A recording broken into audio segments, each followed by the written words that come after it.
우리가 믿고 있고 매주마다 매일마다 고백하는 사도신경의 내용을 한 문장씩 한 문장씩 살펴보는 가운데 있습니다. 지난 주일에는 우리가 믿는 예수님이 하나님의 외아들, 또한 주, 그리고 그리스도가 되심을 생각해 보았습니다. 즉 예수님이 어떤 분으로 믿고 있는지 제가 지난 주일에 이 영상을 보여주면서 저거를 헬라어로 뭐라고 한다고요? 다 까먹으셨어요? 익투스. 따라하십시오. 익투스. 예.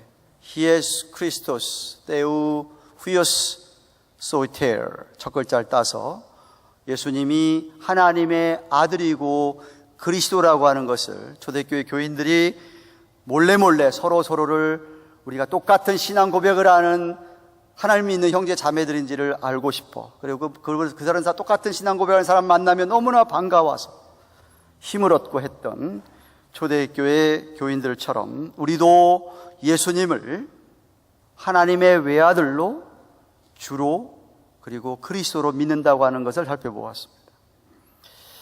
오늘 종료주일과 그리고 다음 부활주일에는 왜 우리가 예수님을 그렇게 믿는지 이유가 있습니다. 그 이유를 오늘과 부활주일에 살펴보기 원합니다. 한마디로 얘기하면 예수님께서 어떻게 이 세상에 오셨고 이 세상에서 어떤 일을 하셨는가 하는 His ministry, 하나님 우리 주님이 오셔서 이 땅에 하신 사역과 관계가 깊습니다. 오늘은 우리가 사도신경에서 예수님이 동정녀 성령으로 말미암아 성령으로 잉태하사 동정녀 마리아에게 나시고 본디오 빌라로 한 사람에게 고난을 받으시고 십자가에 못 박혀 죽으셨다라고 하는 이 세 우리의 고백을 살펴보기를 원합니다. 우리를 성탄절로 그리고 고난주간으로, 이제 다가오는 주간이 고난주간인데, 그리고 수요일 우리 순환일인 이번 돌아오는 금요일 굿 프라이데이에 주님이 돌아가시는 날까지 우리를 인도하시는 고백입니다.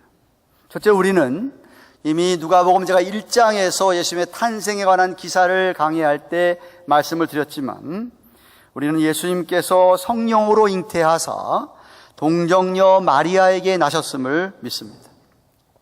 이 고백은 초대교회 때부터 정통신앙이라고 하면, 전통적인 정말 기독교 신앙을 가진 공동체라고 하면 누구나 다 고백해오 내려오던 아주 근본적인 신앙의 내용입니다. 18세기 이후서부터 인간의 이성을 중요시하고 과학을 절대시하는 이러한 오늘날의 현대인들에게 예수님이 처녀에게 나셨다, 이런 말은 공상이거나 하나의 신화, 미스라고 정도로 이야기하고, 아니면 사람이 만들어낸 이야기라고 하면서 우리를, 그렇게 믿는 우리를 비웃고 우습게 여깁니다. 어리석다고 생각을 합니다. 그러나 예수님의 동정녀 탄생은 성경이 분명하게 증거하고 있고 하나의 히스토리컬한 사건이었음을 말하고 우리 성경은 이야기하고 있습니다.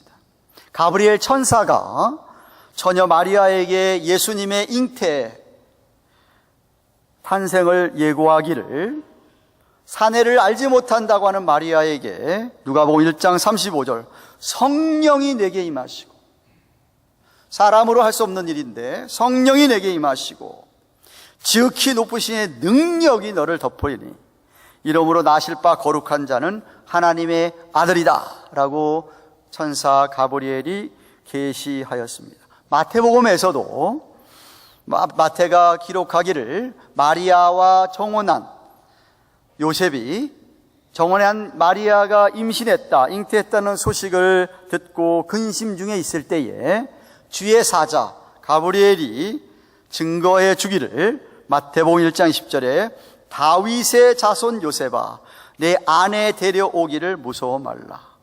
저에게 잉태된 자는 성령으로 된 것이라고 했습니다. 무엇으로 잉태되었다고요? 성령으로 잉태되었다고 얘기합니다. 구약에서도 오실 메시아 그리스도께서 성령으로 잉태가 되고 죄와 관계없이 출생할 것을 선지자들이 예언했습니다. 한 예를 들면 이사야 선지자는 이사야서 7장 14절에 주께서 친히 징조로 너에게 주실 것이라 보라 처녀가 잉태하여 아들을 낳을 것인데 그 이름을 임마누엘이라 하리라고 하시면서 메시아 그리스도의 탄생이 처녀의 몸에서 났을 것을 700년 전에 예언하셨습니다.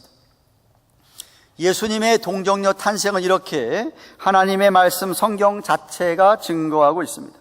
예언되어진 말씀이 성취되는 그러한 일이었다는 말씀입니다.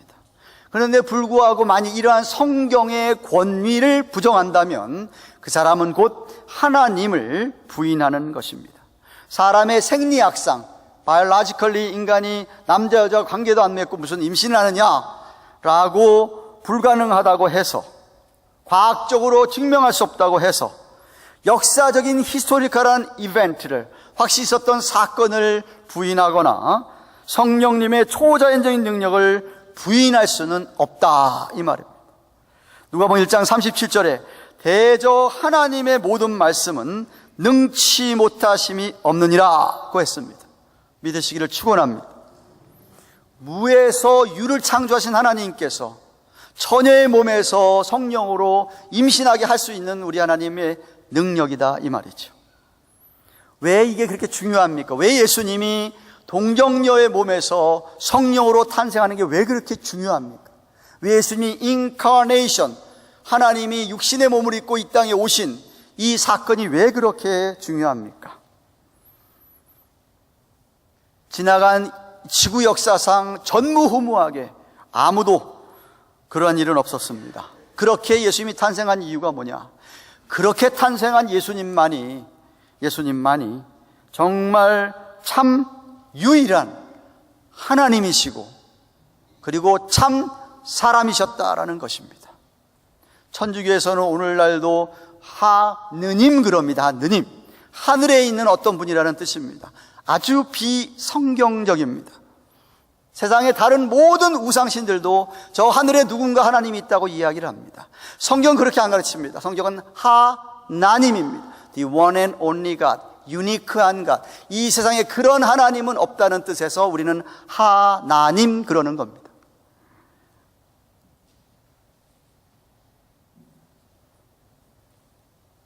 왜 그게 이렇게 중요하냐? 만약 사람 사이에서 탄생한 인간이라고 한다면 그 인간도 죄인인데 죄인이 어떻게 죄인을 위하여서 죄를 사할 수 있다는 말이에요? 희생제물이 될 수 있다는 말입니까? 안 된다 이 말입니다. 그래서 보이지 아니하시는 하나님이 육신의 몸을 입고 이 땅에 오심으로 하여금 우리로 하여금 하나님에 대하여 더욱더 잘 알게 하시고 친히 오셔서 육신의 몸으로 고통과 유혹을 당하심으로 우리들의 연약함을 긍휼히 여기심으로 말미암아 우리로 하여금 이렇게 오늘도 하나님 앞에 탐대 은혜의 보좌 앞에 나와서 예배를 드릴 수 있도록 나아갈 수 있는 길을 마련하신 하나님의 섭리라 이 말입니다. 동정녀 탄생, 성령이라는 탄생이 아니었다고 한다면 그럴 수가 없다 이 말입니다. 그래서 그렇게 중요한 진리가 예수님께서 성령으로 탄생하신 동정녀 탄생입니다. 둘째로 우리는 고난받으신 예수님을 믿습니다. 예수님께서는 고난의 종으로 하나님과 인간 사이를 화해시키기 위한 희생제물, sacrifice, 희생제물로 오셨습니다. 당시 이스라엘 백성들 사이에 메시아, 오실 메시아 그리스도에 대한 기도가 너무나도 크고 높았습니다. 메시아가 오면 자기들의 정치적인 왕으로 저 이놈의 이방 나라들 다 물리치고 심판할 왕으로 오실 메시아를 손꼽아 기대했던 것이 이스라엘 백성들, 유대인들이었습니다.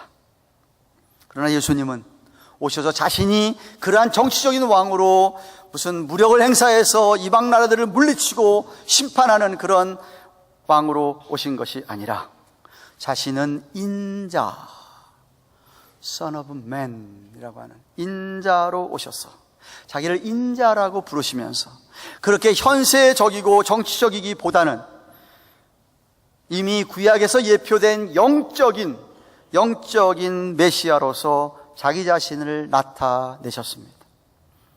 그래서 종종 예수님께서는 제자들에게 내가 고난을 받고 십자가에 죽을 것이다, 하지만 사흘 만에 부활할 것이라는 것을 종종 제자들에게 말씀하고 알려주셨더랬습니다.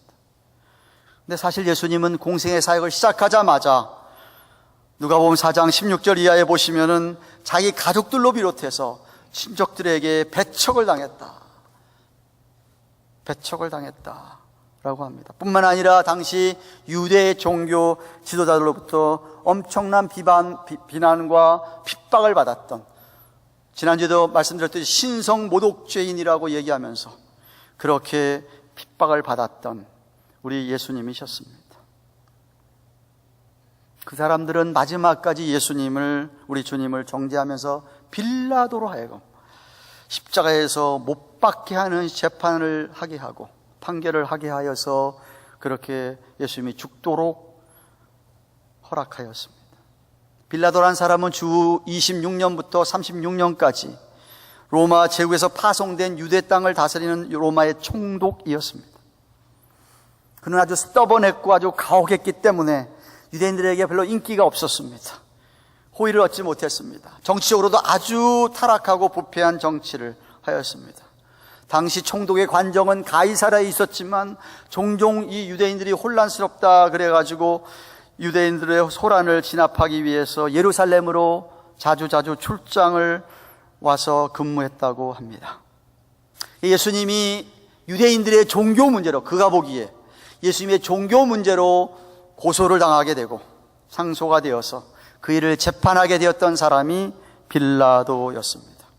그런데 재판 중에 자기 아내가 꿈에서 예수님이 무죄라고 하는 사실의 꿈을 꾸어서 남편에게 이야기를 하니까 빌라도도 자기가 생각할 때 무죄하구나 하고 생각은 하고 있었습니다.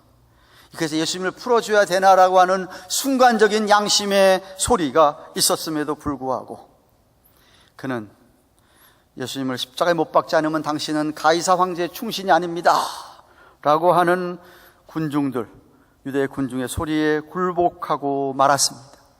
그는 정치가로서 양심의 소리보다는 이 민중들과 권력의 소리를 더 두려워하여 결국 대대로 기독 신자의 입에서 정죄되고 있는, 매주마다 빌라도에게 고난을 받았다고 하는 그러한 역사적인 비극의 인물이 되고 말았습니다.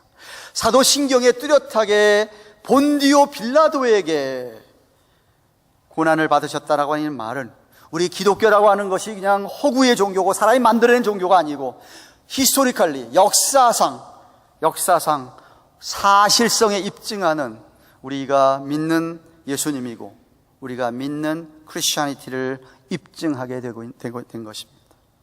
뿐만 아니라 우리 예수님은 3년 동안 그렇게 정성을 다하여서 사랑하고 가르치고 동고동락하던 12 제자들을 모두에게 배신을 당하는 아픔을 겪었습니다. 여러분, 여태까지 살아오시면서 믿었던 누구에게 배신당해 본 경험이 있습니까? 한 사람에게만 배신을 당해도 그렇게 가슴이 시리고 잠을 못 자는데 우리 예수님은 12 제자에게, 온갖 다 부었던 12 제자에게 한 사람도 예외 없이 다 그들은 배신하고 예수님을 버리고 도망갔습니다. 자기들을 살려고. 그런데도 불구하고, 그런 제자임을 알았으면서 불구하고 그는 돌아가시 전날 밤에 제자들을 다 불러다 모아놓고 떡을 떼면서 성찬식을 제정하면서 그들의 더러운 발을 씻겨 주셨던 우리 예수님이셨습니다. 요한복음 13장에 오늘 본문에 보시면 예수님께서 드디어 십자가 언도를 받고 이제 골고다를 향해서 가시는 장면이 기록되어 있습니다. 26절에 보시면은 예수님은 채찍질을 당했다라고 얘기합니다. 당시의 채찍은 그냥 채찍이 아닙니다.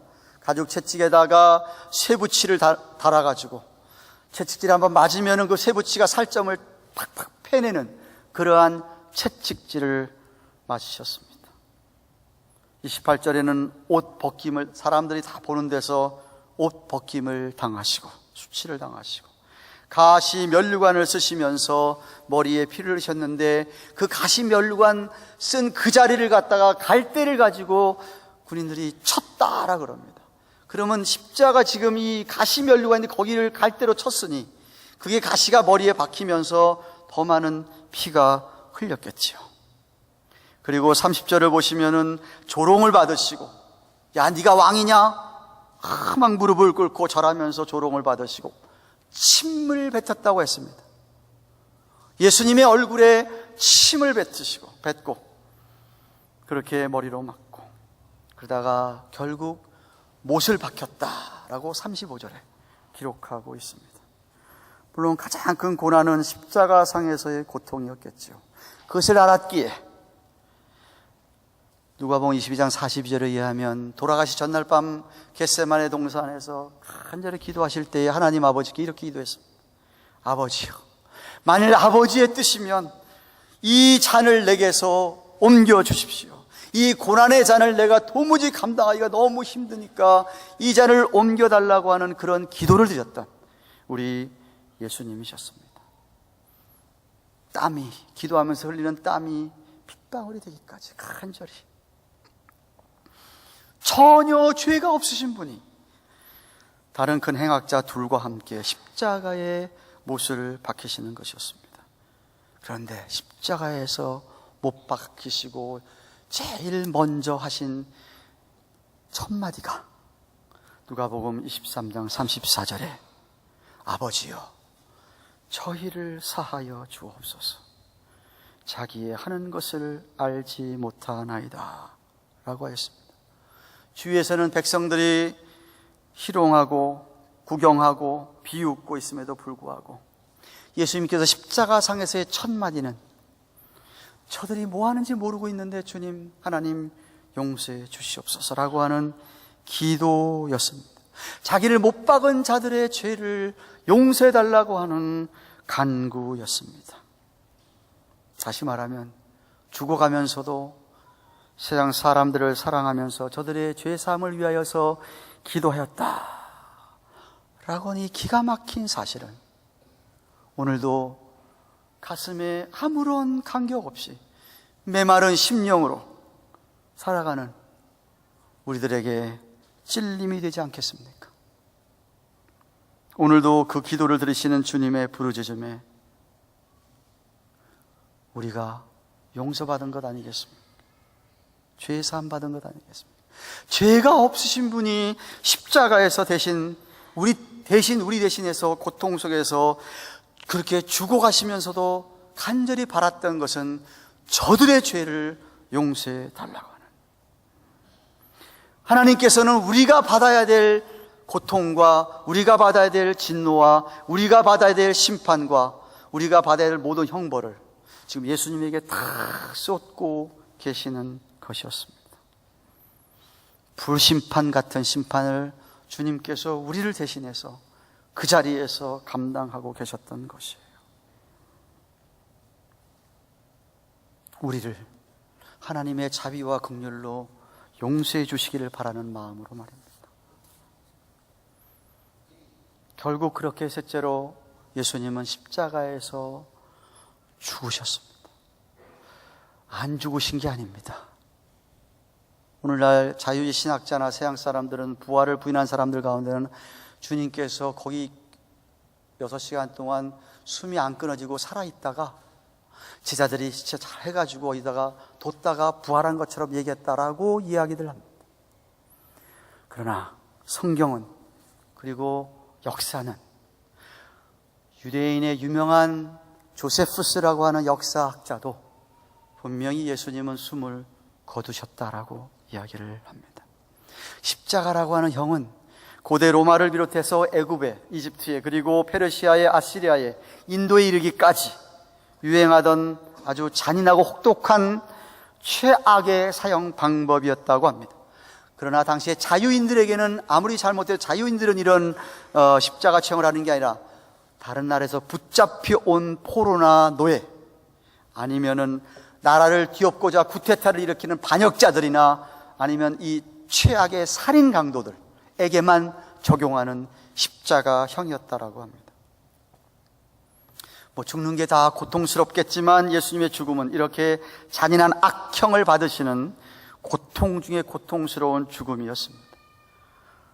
사랑하던 제자 가룟 유다가 은 30냥에 자기를 팔아넘긴 그런 배신을 당하시고 예수님 붙잡히셔서 6번씩이나 이곳에 끌려가고 저곳에 끌려가면서 신문을 받으신 끝에 결국 십자가형이라는 판결을 받고 지시고 예루살렘에서부터 골고다 언덕까지 비아 돌로로사라고 하는 명하고 있는 바로 그 길을 올라가시는 겁니다.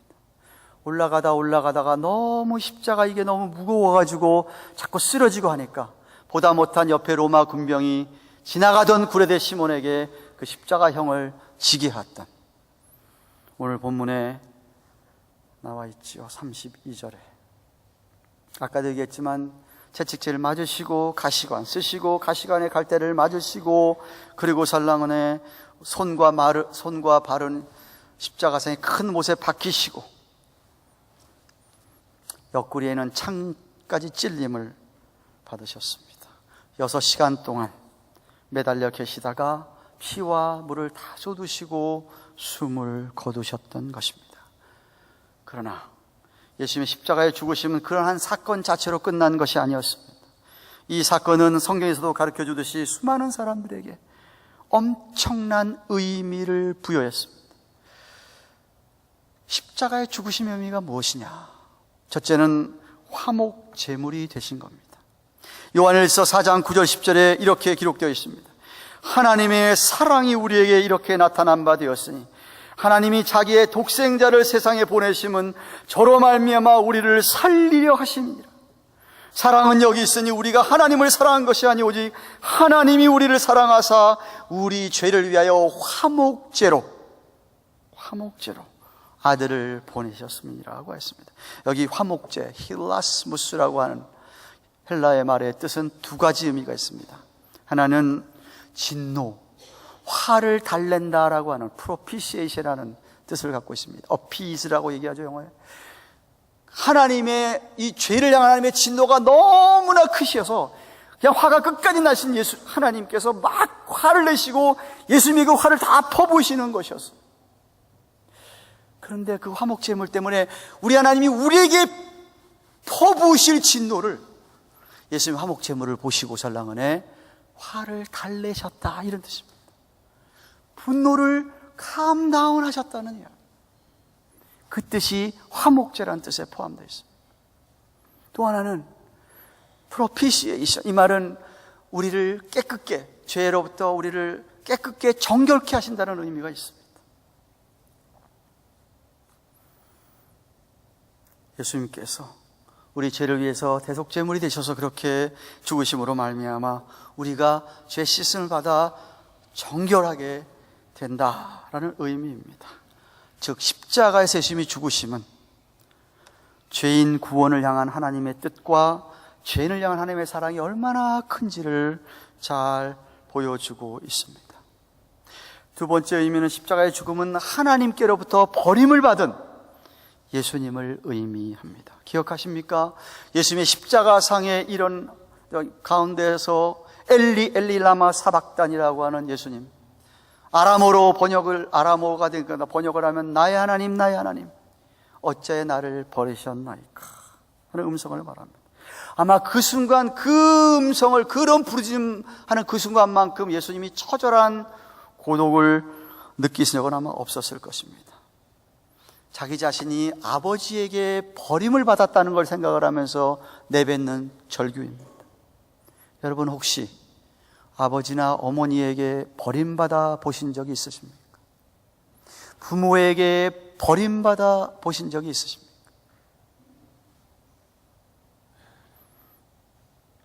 의도치 않게 어떻게 임신해가지고 키울 수는 없어가지고 그 아기를 갖다가 한국에서는 어느 교회 앞에 갖다 놓거나 그런다지요.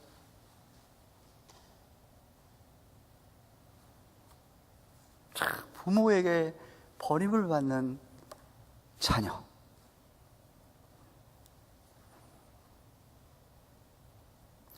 그 십자가 육신의 고통도 절정에 이르게 있는데 주님에게 더 고통스러웠던 것은 육체적인 고통보다도 정신적인 고통, 영적인 고통이었습니다. 자기 아버지와의 단절을 경험하는 아픔. 또한 십자가는 신명기서 21장 13절에 의하면 나무에 달려 십자가 죽는 것은 하나님의 저주를 가리키는 말이었습니다. 아버지로부터 저주까지 받는, 버림을 받을 정도가 아니라 아예 저주를 받는 아들로서 그렇게 거기서 죽으신 것이었습니다. 여러분, 이것 보면 죄가 얼마나 무서운 것인지 좀 깨닫게 하지 않습니까?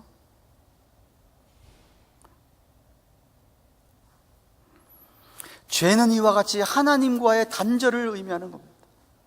하나님으로부터 버림을 받는 것을 이야기합니다. 사탄은 그 시간에 예수님이 죽었으니까 좋아할는지 모르겠지만 사실 그 죽음이 사탄을 멸하는 첫걸음이었습니다.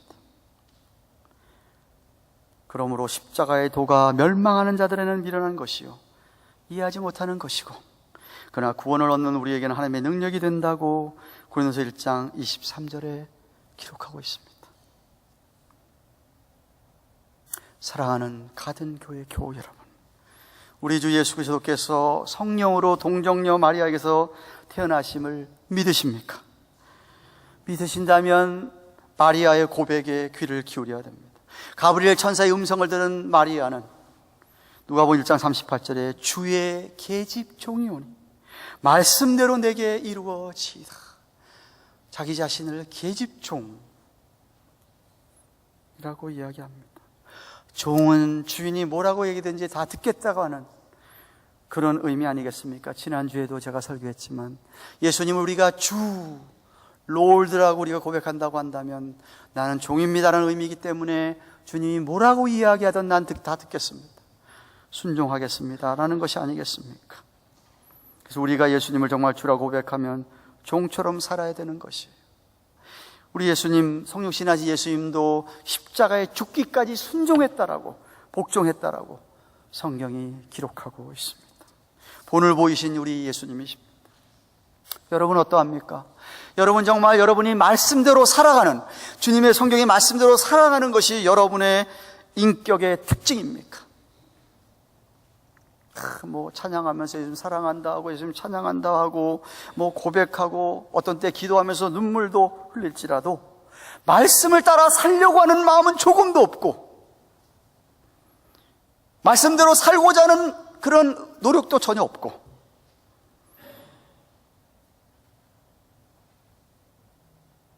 그렇게 신앙생활 하신다면 그건 성경이 말하는 하나님을 경외하는 마음은 아닙니다. 김남준 목사님도 지적하셨듯이 어쩌면 천박한 종교적 감정일 뿐입니다. 이런 이야기 들어보셨습니까? 오래전에 시골에서 농사를 짓다가 서울로 올라온 어느 중년 부부가 시중에서 판매되고 있는 참기름을 먹어보고 통탄했다고 합니다. 야, 아무리 도시 사람들이지만 이것도 참기름이라고 먹고 살다니. 시중에 유통되는 가짜 참기름 혹은 저질 참기름에 혀를 차던 이 부부는 바로 오랫동안 집에서 손수 참깨를 재배하던 사람들이었다고 합니다. 그들이 보기에 도회지에서 참기름이랍시고 만들어내는 것들은 모두 다 참기름에 낙화생 기름을 섞거나, 장사꾼들이 하는 일이겠죠, 참깨 깻묵에다가 다른 기름을 넣고서 한 번 더 짜서 섞거나 아니면 저질의 수입깨를 중국에서 들여와가지고 섞어서 볶아서 만든 가짜 참기름이었습니다.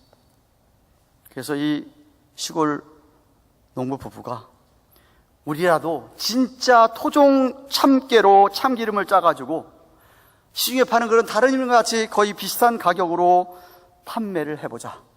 그래서 그 사업을 시작했습니다. 그리고 정말 진짜 토종 참깨로 만든 참기름을 같은 가격으로 판매하기 시작했다고 합니다. 이익은 좀 적더라도 그렇게 정직하게 신용을 지켜 장사하면 손님이 그 맛을 알고 정말 장사가 앞으로 잘 되어질 줄 알고 믿었기 때문입니다. 그런데 결과가 어떻게 된지 아세요? 몇 달 후에 가게 문을 닫고 말았습니다. 왠지 아세요? 그 집 참기름 맛이 이상하다고 소문이 났기 때문이었습니다. 너무나 오랫동안 가짜 참기름 먹다 보니까 진짜 참기름이 오히려 이상한 것이.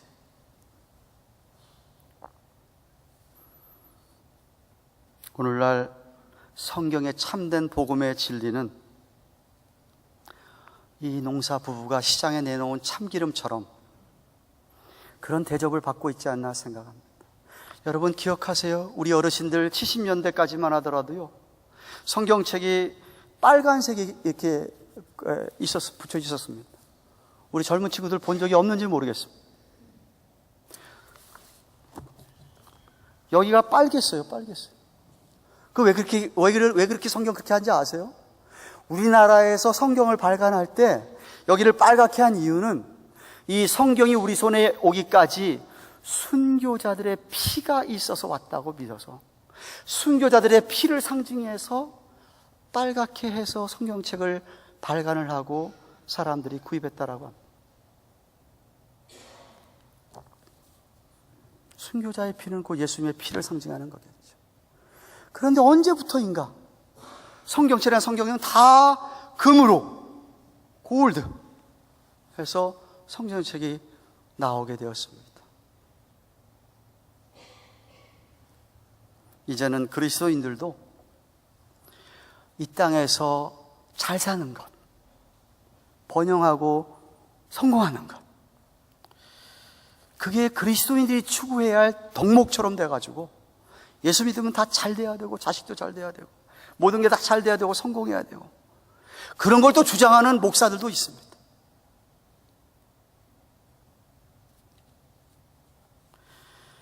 십자가를 설교하고 죄를 지적하고 회개하라 그러면은 듣기 굉장히 싫어하고, 사랑 얘기만 하고 격려 얘기만 하면은 좋아하고,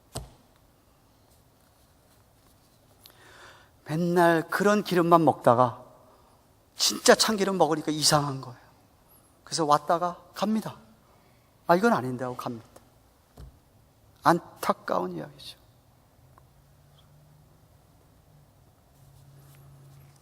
사랑하는 여러분, 말씀을 맺습니다. 여러분은 우리 한 사람 한 사람의 죄를 위하여 고난을 받으시고 십자가에 죽으신 예수님을 믿습니까? 그렇다면 그 은혜에 감사해야 합니다. 회개하셔야 합니다. 죄를 미워하셔야 합니다. 예수님과 함께 십자가에 매달렸던 두 강도를 기억하십니까? 예수님은 죽으시면서도, 숨을 거두시면서도 그 두 번 강도들에게 한 강도라도, 한 사람이라도 구원하시기 위하여 그 위에서도 복음을 전하는 기회로 사용하셨습니다.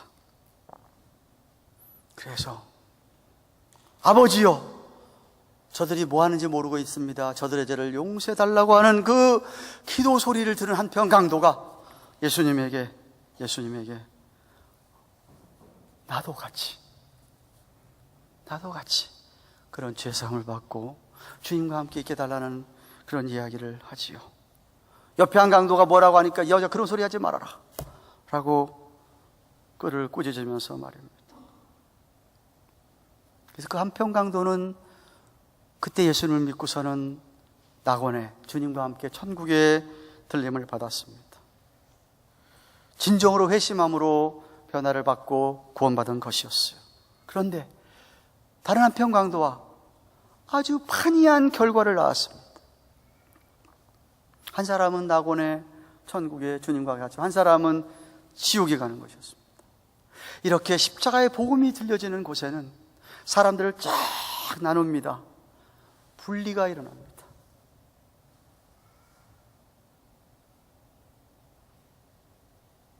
경계하는 힘이 있습니다. 여러분, 회심하지 않는 사람, 회개하지 않는 사람이 특히 뭔지 아십니까? 하나님을 두려워하지 않습니다. 하나님을 두려워하지 않습니다. 무시합니다.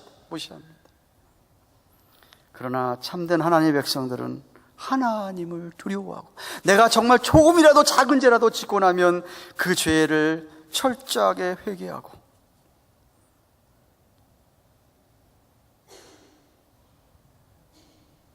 하나님을 사랑하는 것이 그의 삶의 중심이 됩니다. 그러므로 여러분, 혹시 여러분 가운데 내 안에 십자가의 감격이 사라지고 하나님의 은혜를 잃어버렸다고 하는 것은 그냥 단지 내가 인간이니까, 연약하니까, 마음은 원이로되 육신이 약해서 그런 것이 아니고 죄의 문제입니다. 죄의 문제입니다. 우리는 너무나 죄를 가볍게 여기고 있지는 않습니까?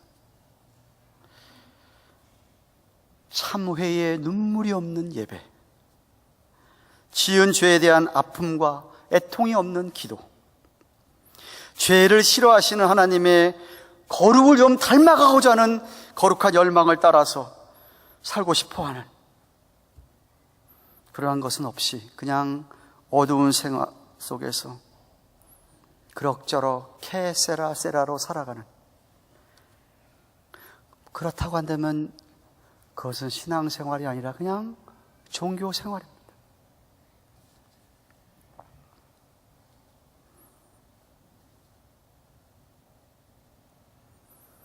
정말 여러분 안에 주의 잃어버린 영혼들을 향한 긍휼의 마음, 어떻게든 그 사람들도 주님을 믿었으면 좋겠다고 하는 참 영혼을 사랑하는 마음, 그런 마음이 혹시 식어지진 않았습니까?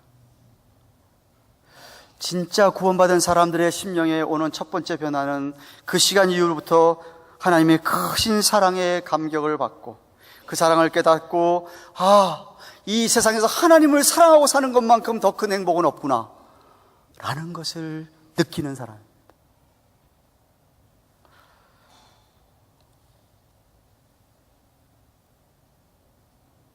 그래서 그 행복을 주위 사람들에게 전하는 것이죠. 저는 한편 강도가 주님 말씀 듣고 이제 너와 내가 함께 낙원에 있겠다는 말씀을 들은 강도가 죽어가면서 참 부러워했을 사람이 있었다고 생각합니다. 누구죠? 자기는 지금 죽지만 남아있는 신자들, 성도들이 굉장히 부러웠을 겁니다. 왜? 자기 이렇게 맨 마지막 죽는 시간에 예수 믿고 죽는 바람에 자기는 주님을 위하여서 사랑하는 일을 아무것도 못하고 그냥 가지만, 저 남은 사람들은 남은 인생을 그 주님을 그토록 사랑하고 내 이웃을 그렇게 사랑하면서 주님을 하나님 나라 위해서 그들에게는 일할 시간이 있기 때문에 그것이 엄청 부러웠을 것이라고 나는 믿습니다. 여러분, 왜 여러분이 하나님을 믿게 하고 주님을 믿게 하셨음에도 불구하고, 구원받게 하셨음에도 불구하고 왜 곧바로 데려가지 아니하시고 오늘까지 살게 하십니까? 이유가 뭐 같습니까?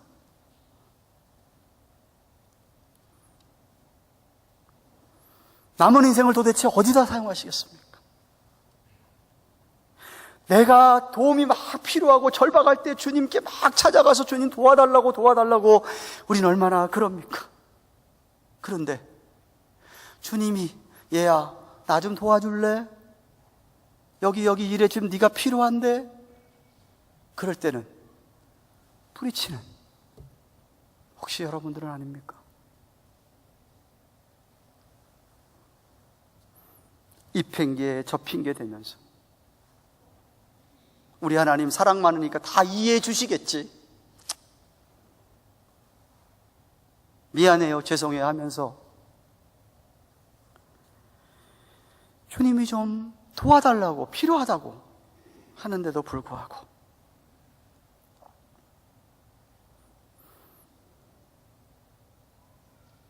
예수님께서 제자들에게 마태복음 16장 24절, 또 똑같은 말씀이 누가복음 9장 23절에도 기록되어 있습니다. 여러분이 너무나도 잘 아는 구절입니다.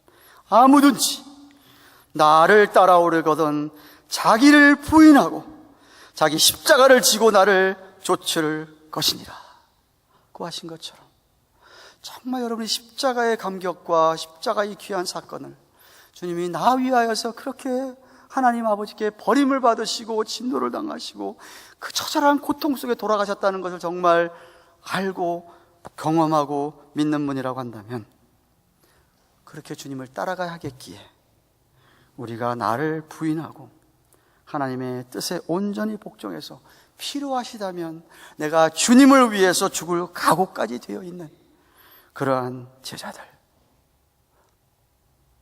여기 자기 십자가를 진다는 말, 저는 이 자기 십자가가 그런 의미라고 생각합니다.